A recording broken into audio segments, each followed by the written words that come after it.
नमस्कार मित्रों, मैं मंजीत कुमार वर्मा, संस्कृत प्रवक्ता, MGHM इंटर कॉलेज मारहराटा।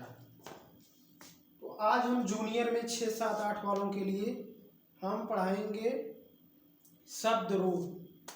हमने बताया था कि हमारे संस्कृत व्याकरण में सर्वप्रथम माहेश्वर सूत्र, इसके बाद प्रत्याहारों का निर्माण, इसके बाद प्रत्याहार के बाद संधि के विषय में चर्चा हुई थी।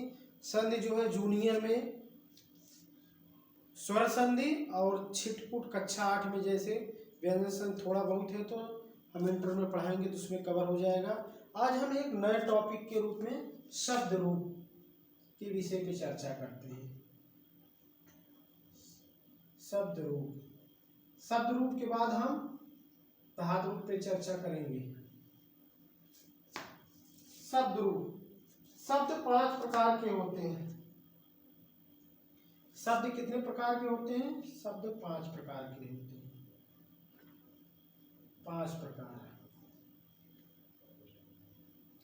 शब्द 5 प्रकार के होते हैं। नंबर 1 संज्ञा, नंबर 2 सर्वनाम, नंबर 3 विशेषण,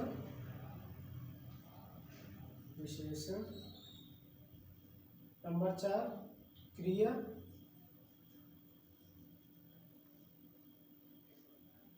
नंबर 5 अव्यय।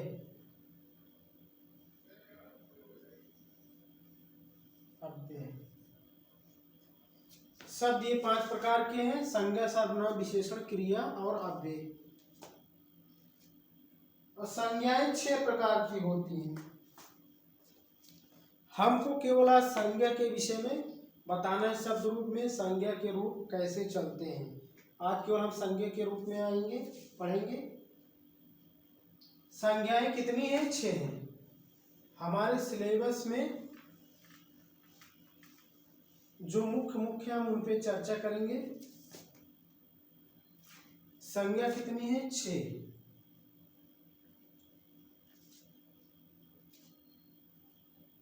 संज्ञाएं 6 प्रकार की होती हैं। संज्ञाएं 6 प्रकार। नंबर 1 अचंत आप नहीं जान पाएंगे, स्वरांत है। नंबर 1 स्वरांत,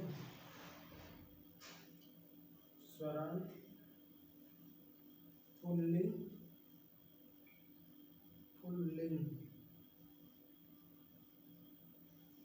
नंबर 2 स्वरांत स्त्रीलिंग,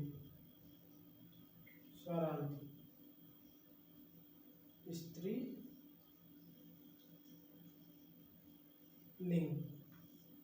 नंबर 3 स्वरांत नपुंसक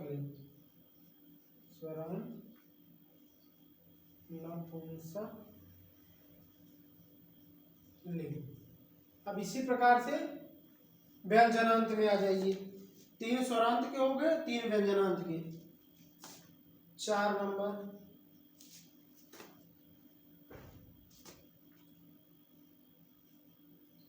व्यंजनांत अर्थात व्यंजन।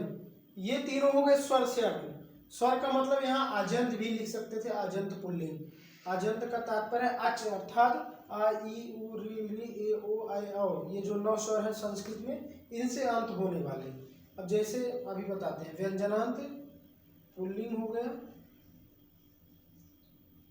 पुल्लिंग। इसी प्रकार से 5वां 6ठा व्यंजनांत स्त्रीलिंग,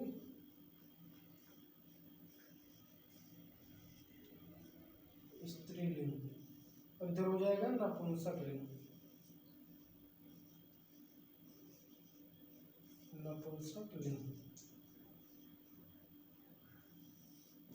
ये 6 हो गए। 6 संज्ञाएं हो गई। हमें मुख्यतः सबसे पहले जैसे स्वरांत में, स्वर में भी 9 स्वर है। आ, ई, उ, ए, ओ, आई, देखो आ ई उ ए आए ओ आओ, ये 9 स्वर हैं, इनसे अंत होने वाले। जैसे हमें मान लो इसको मिटा देते हैं और 6 को, हमें जैसे स्वरांत, स्वर में हमने 9 बताया, तो इस प्रकार से 9 प्रकार के रूप एक के हो सकते हैं।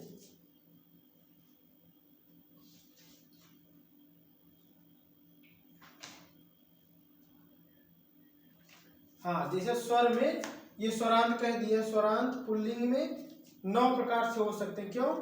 इसमें आ ई, यहाँ आच, इसे हम संस्कृत में स्वर को आच कहते हैं, अजंत भी कह सकते हैं। इस प्रकार आच धनंत, इसमें संधि हो जाएगी, जसंत अजंत हो जाएगा। तो इसमें जैसे आकारांत, पहला स्वर आ, फिर इकारांत, उकारांत, ऋकारांत, एकारांत, ओकारांत और आकारांत। स्त्रीलिंग की शुरुआत आकारांत से नहीं होता है, स्त्री प्रत्यय संबंधित आकारांत होते हैं, छोटा नहीं। जैसे मान लो हमको रूप को कैसे, शब्द रूप को कैसे तैयार रखना है, मान लो यहाँ पे ले लो बालक का ले लो या राम का ले लो, बालक का ले लो, बालक, ये आकार हम कैसे आकारांत, इकारांत, उकारांत, ऋकारांत कैसे जानते हैं? तो ये देखो का है, का में आ छिपा हुआ है, अगर आधा होता तो ये व्यंजनांत होता, लेकिन अगर स्वर के साथ कोई भी अगर हलंत नहीं है तो इसका मतलब उसमें कोई न कोई स्वर लगा हुआ है। तो इसके बाद बालक में का के बाद आ लगा। इसी प्रकार से जब हम इसे तोड़ेंगे, बा बड़ा आ, ला छोटा आ, का छोटा आ, इस प्रकार से इसमें छोटा आ छिपा हुआ, इसलिए इसे हम आकारांत कहेंगे।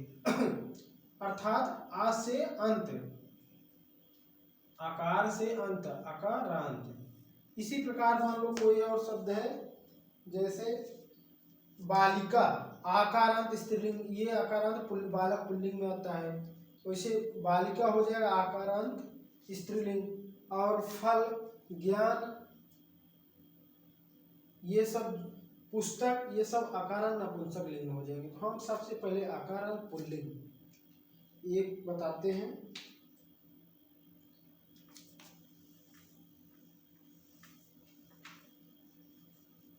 इन संज्ञाओं के 3 विभक्तियां, नहीं सॉरी, 3 वचन, एक वचन, द्विवचन, बहुवचन, तीनों वचनों में 7 विभक्तियों में रूप चलता है। एक होता है संबोधन, जो प्रथमा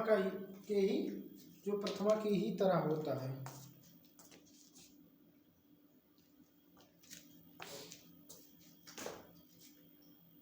तो यहाँ पे मान लो हम बालक का लेते हैं, इसका बालक, ये क्या है? आकारांत है, आकारांत पुल्लिंग। अब जैसे अब जितने भी आकारांत पुल्लिंग होंगे इसी के समान सारे रूप चलेंगे। अगर मान लो इकारांत, उकारांत, ऋकारांत, व्यंजनांत कुछ और है तो उसमें ज़्यादा चेंजिंग नहीं होता है, थोड़ा बहुत होता है, हम उसको बता देंगे। आकारांत, लेकिन आकारांत जितने पुल्लिंग होंगे सब सेम ऐसे ही चलेंगे जैसे मैं ये बता रहा हूँ। आकारांत पुल्लिंग आपके कक्षा 6 के अनुसार मैं देख रहा हूँ,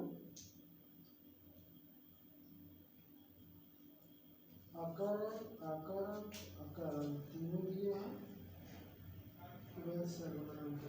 ठीक।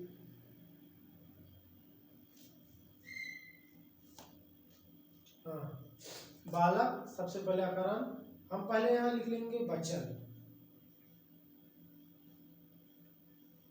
एक वचन, द्विवचन, बहुवचन, बहुवचन। इधर लिख लेंगे विभक्ति, इधर विभक्ति लिख लेंगे प्रथमा,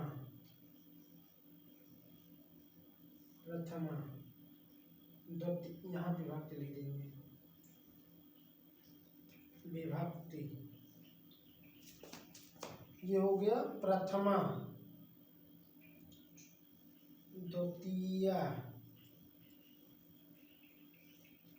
तृतीया, चतुर्थी, पंचमी, षष्ठी,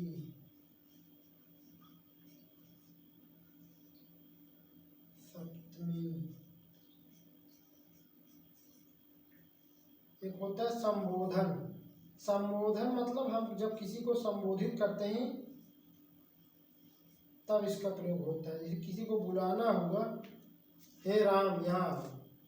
इस प्रकार से 1 2 3 4 5 6 7 7 विभक्तियां और एक संबोधन लेके 8 है। बालक का रूप मान लो आ गया, आकारांत पुल्लिंग है, बालकः, बालका, बालकौ, बालकाः, बालका, बालकौ, बालकाः। एक का मैं रूप बता दे रहा हूँ, आपको समझ में आ जाए ठीक है, नहीं तो इसको रट लो। अगर इसे एक याद हो जाएगा तो लगभग इसी बेस पे जितने भी आगे आएंगे शब्द रूप सब इसी के आधार पे होंगे। बालका, बालकौ, बालका, बालकम, बालकम, बालकौ, बालकान,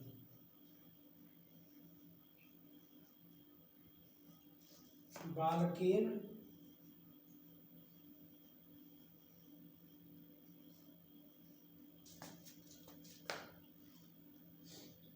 बालकेन, बालकाभ्याम,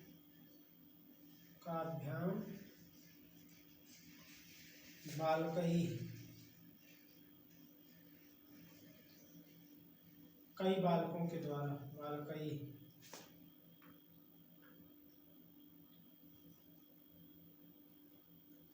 चतुर्थी में होगा बालकाय, बालकाभ्याम,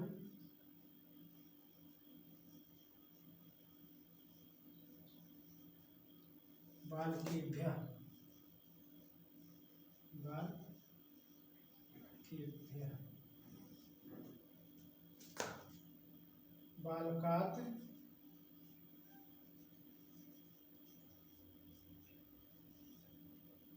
बालकाभ्याम। ये रूप इतने आसान, इतने सरल होते हैं, कहने की जरूरत नहीं, मैं अभी दिखाऊंगा। बालकाभ्याम, बालकेभ्यः,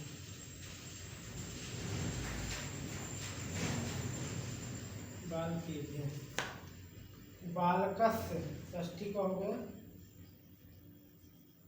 बालकस्य, बालकयोः, बालकयोः, बालकानां,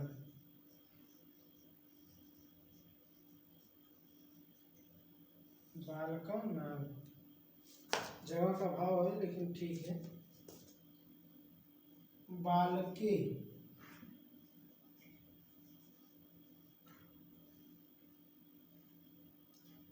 बालकयोः, बालकयोः, बालकेषु,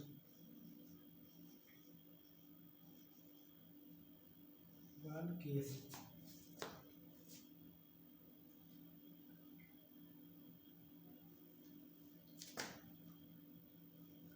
संबोधन में हे बालक, मान लो एक लड़का है, हे बालक, 2 लड़के हैं, हे बालकौ। प्रथमा की तरह रूप इसमें चलेगा, हे बालकौ, हे बालकाः,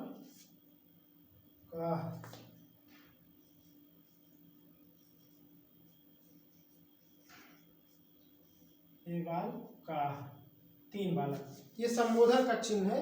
हे बालक संबोधन का चिन्ह, हे बालकौ 2 बालकों के लिए, लास्ट में बालका 3 बच्चों के लिए संबोधन है। तो इसमें देख लीजिए, सबसे पहले तो ये कॉमन है, इसके 3 वचनों में 7 विभक्तियों प्लस एक संबोधन में यही आकारांत पुल्लिंग का रूप है। अब इसी के समान जितने भी आएंगे, मान लो राम हो गया ना, वृक्ष हो गया, या कोई और जितने भी आकारांत, नृप, शिष्य, सूर्य, चंद्र, मयूर आदि जितने भी ऐसे पुल्लिंग होंगे, पुल्लिंग शब्द और जिनके अंत में आ होगा, सारे रूप ऐसे चलेंगे। और इसी प्रकार से आगे बताएंगे। एक हम बता देंगे आकारांत बालक, जैसे हो गया पुल्लिंग का। कल बताएंगे एक बालिका का आकारांत पुल्लिंग का, और एक नपुंसक लिंग, हाँ आकारांत नपुंसक लिंग का बताएंगे। इसमें पहले तीनों, बालक का मान लो आकारांत पुल्लिंग हो गया, अब आकारांत नपुंसक लिंग और आकारांत स्त्रीलिंग, आकारांत नपुंसक लिंग।